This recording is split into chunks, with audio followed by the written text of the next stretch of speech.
王羲之刻苦练字的励志故事和精神，永远是我们学习的榜样。提起书圣王羲之，相信大家一定非常熟悉。然而，对于和他相关的成语典故，以及他练习书法的励志故事，却了解的不是很多。正是因为他锲而不舍几十年的刻苦练习，最终才让他的书法艺术达到了前无古人、后无来者的高度，成为人们学习的榜样。而他的成功也说明，任何成功的取得，且有极高的造诣，都是和刻苦努力分不开的。王羲之从小就非常酷爱书法，7岁时就写得一手好字。12岁那年，当他发现他父亲的一本书法藏书时，就偷来看。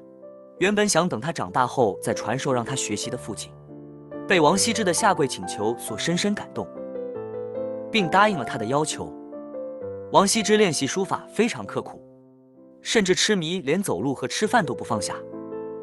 走路时没有纸笔，他就在身上比划着写，时间长了，衣服都被划破了。有一次他练字时竟忘了是在吃饭，于是他居然把饭菜蘸住沫吃了起来，而且还吃得津津有味，满嘴黑沫。由于他时常临池书写，就吃喜宴，久而久之，池水全部变黑了，这就是后来人所说的墨池的由来了。王羲之深苦钻研书法艺术，连他的婚事都与此有关。王羲之的叔父王导是东晋时的朝廷重臣，与太尉西涧是好友。西涧有一位如花似玉且才貌出众的女儿，想把她许配给王导的儿子或者侄儿中的一位，成为他认为满意的女婿。王导当即表示同意，并回到家中将此事告诉了大家。子侄们久闻西家小姐德贤貌美，都想得到她，所以当西家来人选婿时，都忙住精心准备了一番。唯有王羲之仍然一直躺在东厢房的床上，专心致志地琢磨着书法艺术。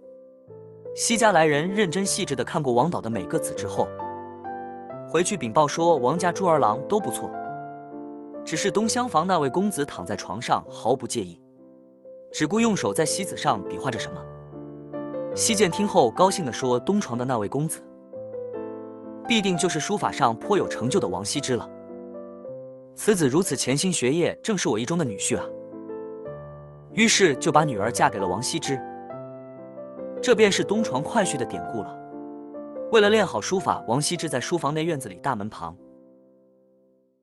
到处都摆放好凳子和笔墨纸砚，没想到一个字就马上写下来。为了开拓眼界，学习历代好的书法艺术，他还经常游历名胜古迹、山川自然。他还认为鹅的走路姿势对自己的书法艺术有启发灵感的作用，所以很喜欢鹅。而山阴有个道士想得到王羲之的真迹，专门养了一群上好的大白鹅。王羲之听说并前去观看后想要买，道士却笑住说，您如果能替我抄一卷《道德经》，我就把鹅送给你了。不曾想王羲之欣然答应，抄了经文，带着白鹅高高兴兴地回家了。这就是传说中的书成幻鹅了。王羲之不仅书法艺术极高，笔力功底也非常了得。据说有一次东晋明帝让王羲之把祭文写在木质的柱板上，再派人雕刻。刻字的工匠把木头剔去一层又一层，发现墨迹竟然渗透到木板的很深处，直到剔去3分后才见到白底，当即惊叹道：“竟入木3分啊！”这便是后来成语“入木3分”的由来了。成功提示：王羲之的故事和精神确实是一个极佳的励志榜样。他的刻苦努力、对书法的热爱和坚持追求卓越的精神，都值得我们学习和敬仰。刻苦练字的坚持。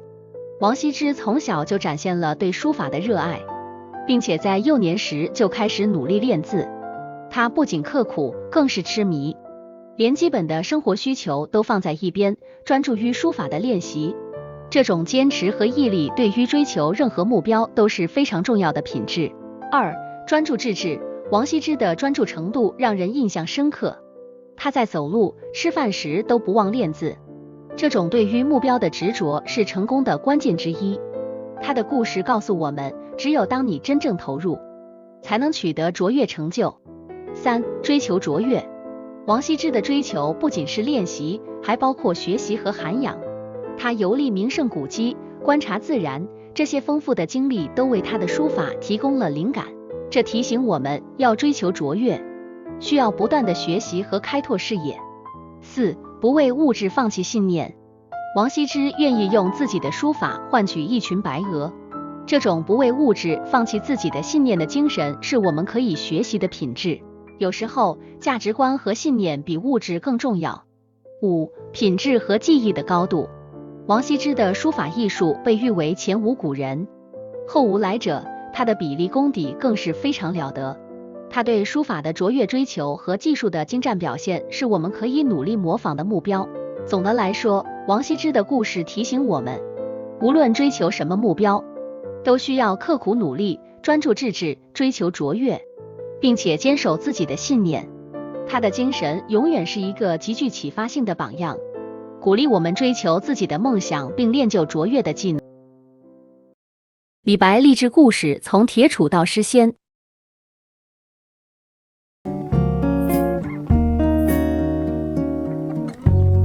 唐朝大诗人李白小时候不喜欢读书，一天趁老师不在屋，他悄悄溜出门去玩。他来到山下小河边，见到一位老婆婆在石头上磨一根铁杵。李白很纳闷，上前问：老婆婆，你磨铁杵做什么？老婆婆说：我在磨针。李白吃惊地问：哎呀，铁杵这么粗大，怎么能磨成针呢？老婆婆笑呵呵地说：只要天天磨铁杵，就能越磨越细，还怕磨不成针吗？李白听后想到自己，心中惭愧，转身跑回了书屋。从此他牢记只要功夫深，铁杵磨成针的道理，发奋读书，终于成为了一位伟大的诗人，并被称为诗仙。成功提示：这个故事告诉我们，成功需要不断的努力和坚持，就像把铁杵磨成针一样，只要有毅力，就能克服困难，实现自己的梦想。李白的故事也鼓励人们要珍惜学习机会，不要轻易放弃，因为只有持之以恒的努力，才能取得真正的成就。孔子的励志勤学故事。在我国历史上有很多著名的教育家与哲学家，而这些名人都有自己的励志故事。人们在平时生活中需要多加学习名人勤奋刻苦的精神，以人为镜，可以明得失，学习名人的长处，更容易进步。今天的孔子3个励志勤学故事，让我们了解孔子是如何成为中国伟大教育家与哲学家的。孔子生于鲁国邹邑，祖先为宋国贵族及殷商彝族后代，东周春秋末期鲁国的教育家与哲学家。师襄子是春秋时的一个乐官，善于弹琴、击磬。据史料记载，孔子曾拜他为师学琴。孔子学习很认真，一边学还一边思考。开始时，他向师襄子学了一支曲子，练了10来天，还在不停地练。师襄子对他说：差不多了，再学一支曲子吧。孔子却回答说：我才学会了谱子，还没有掌握他的技法呢。过了一些日子，师襄子见孔子已基本上掌握了曲子的技法，就对孔子说：你已经掌握了技法，这回可以学习另一支曲子了。孔子认为还不行，便答道：我还没有体会出这支曲子所表现出来的思想感情呢。又过了一些时候，师襄子告诉孔子说：你已弹出了思想感情，可以学习新曲子了。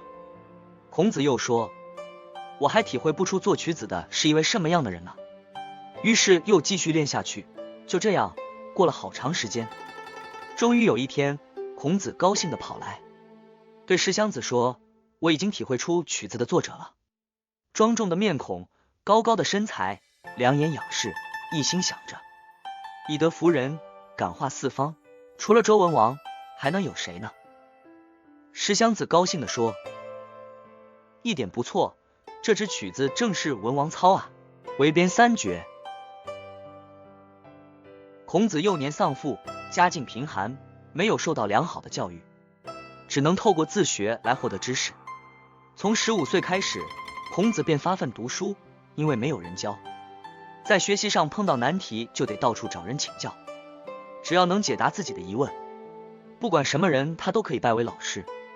他请教过做官的人，也请教过普通老百姓，请教过白发苍苍的老人，也请教过头上梳着小瓣的儿童。因为虚心好学，学无常师，30岁时孔子便成为当地较有名气的学者。那时还没有纸张，制作书籍的材料主要是竹子，一般是把竹子削成一片一片的竹签，刮去上面的青皮，用火烘前后在上面刻字，称为竹简。竹简有一定的长度和宽度，一根竹简只能写1行字，多则几十个，少则8、9个。写成一部书要用许多竹简，书的内容全部写上去以后，再用牢固的牛皮绳子把这些竹片按顺序编连起来，就可以阅读了。这样的过程就叫做围编。由于一片竹简只能写很少的字，所以如果一本书的字数很多的话，那就需要几十斤甚至上百斤的竹片。像《易经》这样的书，当然是由许许多多竹简编连起来的，因此相当沉重。孔子到了晚年才开始学《易经》。《易经》是很难读懂的一本古书，孔子下了很大的功夫，才把它全部读了一遍，还只是基本了解它的内容。接着他又读了第2遍，掌握了它的基本要点，然后他又读第3遍，对其中的精神实质有了比较透彻的理解。此后为了深入研究这本书，同时也为了对弟子们讲解，他不知翻阅了多少遍《易经》。这样读来读去，把串联竹简的牛皮带子也磨断了好几次，只好换上新的再读。这种孜孜不倦的精神很感动。即使读到了这样的地步，孔子还谦虚地说，假如我能多活几年，我就可以多理解些《易经》的文字与内容了。孔子一生还编著了不少书籍，其中有诗、书等几本书，还有根据鲁国的历史资料编成的史书《春秋》，这对古代文化的保存和发展起到了积极的作用。孔子学问渊博，有弟子3000，在当时便被人们尊奉为圣人。当时的人，从普通百姓到王公大臣，甚至是国君，有什么不懂的问题都喜欢向孔子请教。在他们眼中，孔子可以称得上是无所不知、无所不晓的人。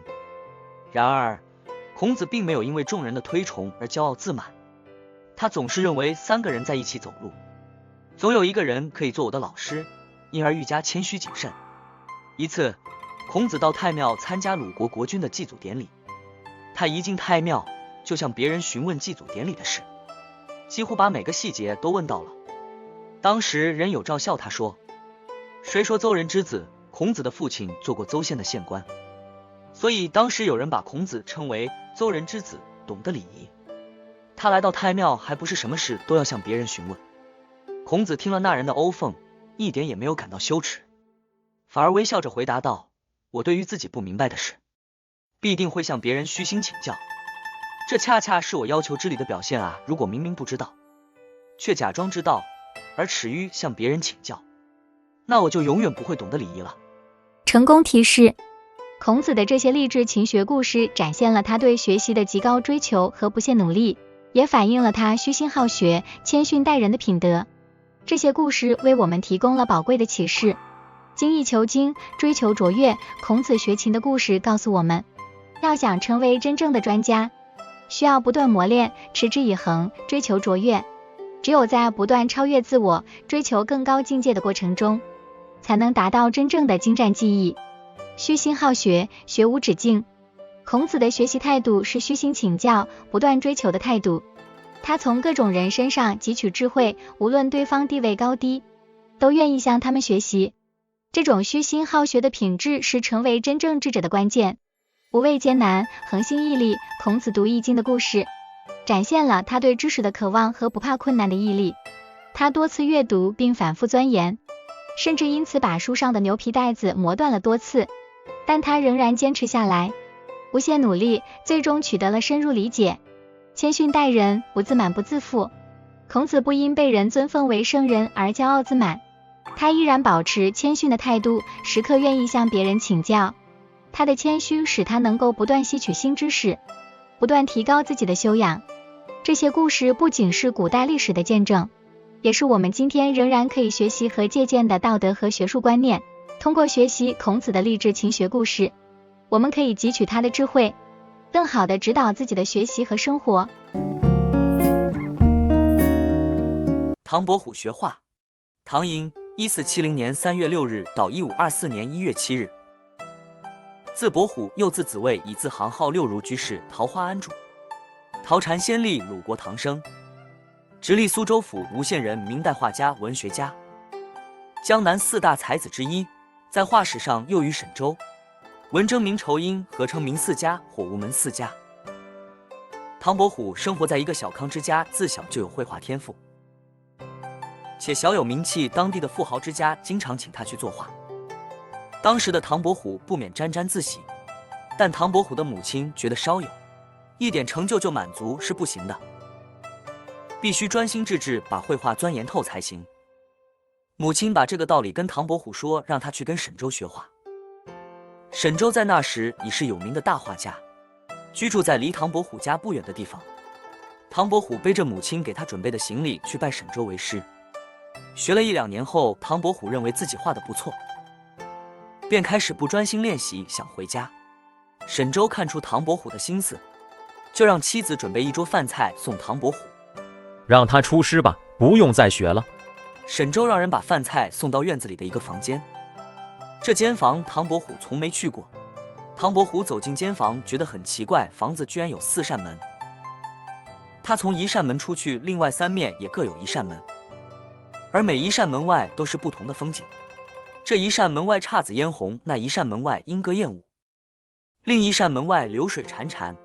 唐伯虎说：“师傅可真够坏，家里有这么好玩的去处也不告诉我。”唐伯虎往东门想去看那姹紫嫣红，东一下撞了个包；往南门想去看莺歌燕舞时，又撞一个包；往西门想看小溪潺潺的时候，又撞了个包，头上起了3包。他这才明白，原来3扇门和外面的风景全是沈周在墙上画的画。这时沈周进来：“唐伯虎啊，吃完饭你就可以走了。”唐伯虎跪下：“老师让我跟您再好好学几年吧。”从此以后，唐伯虎专心致志，又学了好多年。直到有天，沈周告诉他：“你真的可以走了，不必再跟住我。”唐伯虎的性子不再浮躁，还亲自下厨做了一桌谢师宴，感谢老师对他的栽培。成功提示：学东西要学一样爱一样，学一样像一样，学一样成一样，不要浅尝辄止，半途而废。学习还要一生持之不懈，把一生作为学习的一生，要以终身学习的态度去追求道德的完善和知识的获得。感谢您的观看，如果您喜欢这类型的励志短片，请记得按赞、订阅，还有打开小铃铛，这样你就不会错过将来更多精彩的视频了。感谢大家。